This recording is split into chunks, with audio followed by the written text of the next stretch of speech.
Okay, so solving rational equations, you first got to find the least common denominator still, and then you're going to multiply that least common denominator throughout the whole equation. So to find the LCD, I need to factor all my denominators. This one factors into x plus 3 times x minus 3. Okay, so my LCD becomes x plus 3 times x minus 3. This one's already in it, this one's already in it. So now when I multiply it through every term, I have x times x plus 3 times x minus 3 over x minus 3 plus x times x plus 3 x minus 3 over x plus 3 and 2 times x plus 3 x minus 3 over x plus 3 x minus 3. And as you see, things cancel out in each term. So I'm going to put that as the next step, cancel out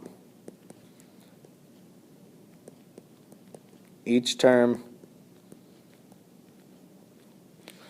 And then the last step is going to be to solve. When you cancel them out, you shouldn't have any denominators anymore. And this last one, everything cancels out. So the first one, I have x times x plus 3, and my denominators canceled out. Plus x times x minus 3 is equal to 2. And all those canceled out. So distribute x squared plus 3x plus x squared minus 3x is equal to 2. Nope. Combine your like terms. These two combine to be 2x squared. These two are on the same side and cancel out. So I'm left with 2x squared is equal to 2. Divide by 2. X squared is equal to 1. Solve how it is, what it gives you. When it's missing the x squared term, you can solve by square roots like this. Don't forget plus or minus. So it's x is equal to positive 1 or negative 1. If it gives you the x squared term and the x term, that's a quadratic. Get everything on one side and factor. Okay? Check for your restrictions. My restrictions come from the denominators here. X cannot equal 3 or negative 3. Neither one of those are my solutions, so that's okay. These solutions are good. Okay, so for the second one, to find my LCD, I need to factor this, and it factors into x plus 2 times x plus 1. So my LCD is x plus 2 times x plus 1. What I'm going to do here is kind of a little bit of a shortcut. Instead of multiplying it through to every term, I'm going to put parentheses around the whole equation and multiply it on the outside of the equation, and you should be able to see what will cancel out. So my LCD is x plus 2 times x plus 1. So when I do this first one, what's going to happen, I'm multiplying this to this first term, but the x plus 2 and x minus x plus 1 will cancel out in both of them. There you go, sorry.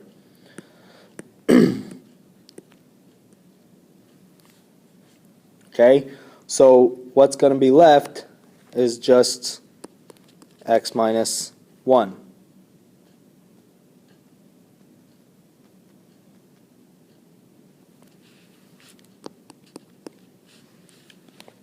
When I go multiply it to the second one, the x plus 2's cancel out.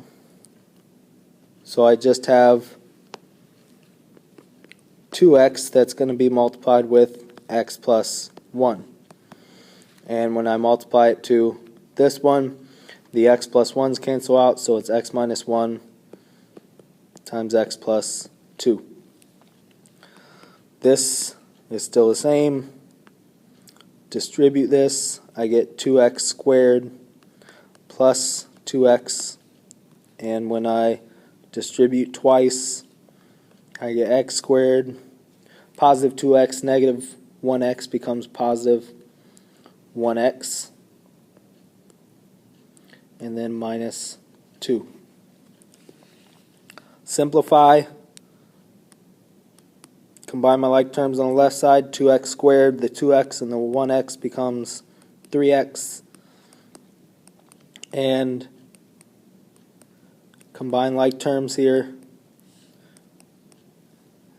Bring everything to the other side.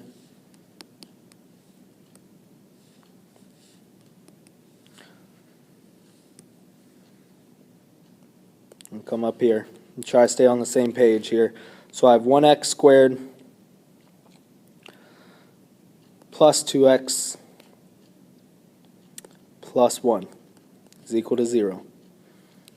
This factors into x plus 1 times x plus 1, which means x is equal to negative 1. But if you look back at my LCD, at the denominators, my restrictions are that x cannot equal negative 1 and negative 2. So because my solution is one of the restrictions, and that's my only solution, that means that there is no solution. If you ever get two that are just one fraction on each side, okay, that's a little bit different, you can solve by cross multiplying. So here I have x times 4 minus x is equal to 5 times 2x plus 1. 4x minus x squared is equal to 10x plus 5, and now it's just solving the equation. I'm going to add x squared and subtract 4x and write it in standard form, so I get 0 is equal to, my x squared is going to be first, plus 6x plus 5. Now I can factor that, x plus 5 times x plus 1, which would mean x is equal to negative 5 or negative 1. Any of those, my restrictions, no and no. So those are my solutions.